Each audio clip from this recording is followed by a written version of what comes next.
L'arbitre lève le standard téléphonique et annonce son numéro, et Speed s'excite comme un enfant parce qu'il sera sur le terrain. La première balle qu'il touche est en glissement dangereux sur un adversaire, ce qui a failli lui causer une blessure grave. Puis il essaie de frapper le ballon avec la tête à la manière de Cristiano Ronaldo, et il saute de toutes ses forces, mais ses cheveux changent complètement la direction du ballon. Il court comme un fou pour arracher le ballon à un adversaire, puis le glisse par derrière en commet une erreur très évidente, mais l'arbitre le grace, tandis que Speed agit comme s'il avait réussi un tir parfaitement légal.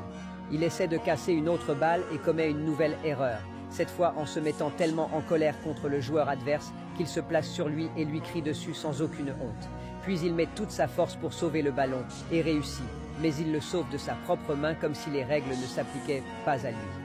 Il essaie de dérouter son adversaire avec des mouvements étranges de ses pieds et de ses mains, mais l'adversaire le regarde sans rien comprendre et finalement Speed perd quand même le ballon.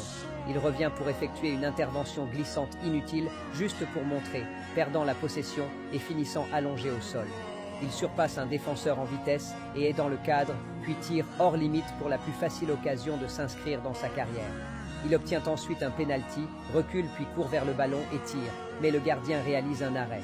Sans trop d'effort, Speed enlève son t-shirt et se dirige directement vers l'arbitre qui lui est célèbre. Le carton jaune, comme s'il pensait que cela changerait quelque chose.